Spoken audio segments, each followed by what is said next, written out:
Okay, so that's how it works. Interesting. Oh, sorry, didn't see you there. We here at Haunted Hangover know you've been spending a lot of time at home. And what better way to kill time with the family than play a horrific card game? And speaking of family, today's game is Gloom. So, let's get spooky together. This is Haunted Hangover.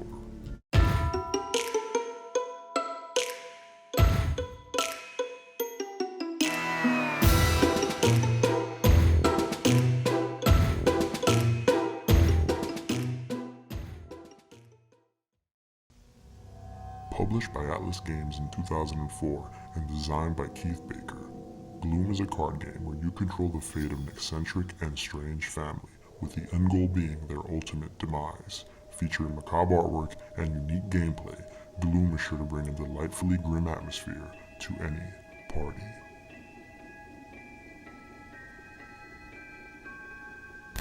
Alright, I'm here with Tommy Valley, D. Catalano, and we just finished playing Gloom, the second edition to be specific. Alright guys, so what's your initial thoughts on Gloom?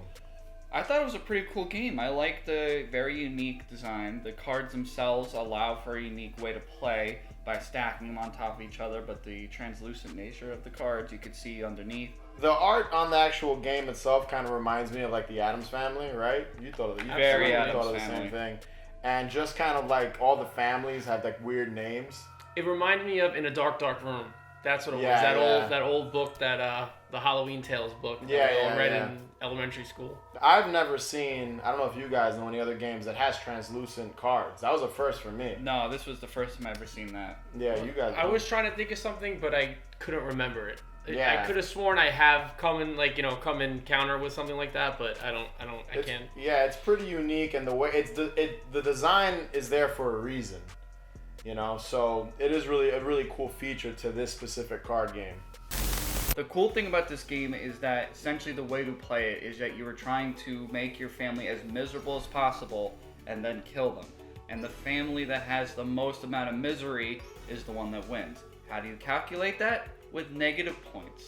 Every card, there's modifiers that you put on top of your family that allow you to subtract your points from your family, but then people can screw with you by adding points to your family. It may sound a little confusing. Once you get into the rhythm of it, it wasn't too hard to pick up. It's all about making yourself miserable and dying.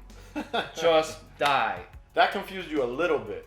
The fact that we were using negative right, numbers because the highest negative number was the winner. I don't know. So I can see why if you don't read the instructions right away, or you just try to wing the game and figure it out, you have to actually read them. I think that it extends the gameplay. Because now instead of the motivation just being kill your family, it's get yourself to a certain number before you do it. Well, you're also supposed to implement your own storyline into the cards, which we didn't do. I could see the fun in it, but unless you have a full grasp of all the rules, it's hard to now add another layer of storytelling. And then also, to be honest, the storytelling element is not an integral part of the game. There's no plus or minus points for creating a story. Yeah. And we do love story-based games. We love telling a story, playing a game that involves a story, but it's not crucial to involve a story. Like I said again, unless you're a goth that loves creative writing, and this is just a creative writing practice for you about how to die. The one con I could say, just by playing it the few times we have, is it's not a very fast-paced game. No. You have to use your brain. In the instructions, it even says, I think gameplay is about an hour. Like a round would be about an hour. And there was only 3 of us, so I can't imagine a 4th player, because I think the max is 4 players, right? Yeah, that would. So it would take it's intellectual. I guess you have to actually read everything and it's think not about. Fast, like it's not like Uno where it's it's like you can't have a few of these No. and kind of just turn your brain off and play. God, imagining having a few and then trying to remember the math. Yeah, at the very end. Jesus. I had to use a calculator, and I had 1 beer, and that was it. So. This is for the goth who loves reading Edgar Allan Poe and did all right in calculus. Sure. What this game taught me was Tom loves goths, because he's mentioned goths about 5 times in this review. My goth boy over here. Hit me up.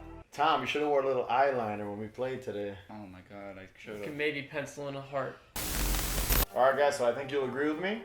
We give Gloom, the second edition, 3 out of 5 pumpkins. Alright, so that's our review of Gloom. Be sure to follow us on Instagram and Twitter at Haunted Hangover. Subscribe, like, leave us a comment if you've played Gloom and you dug it. And remember, the best cure to a hangover is... More booze. And in my case, a seltzer. Shirley Temples for Dave.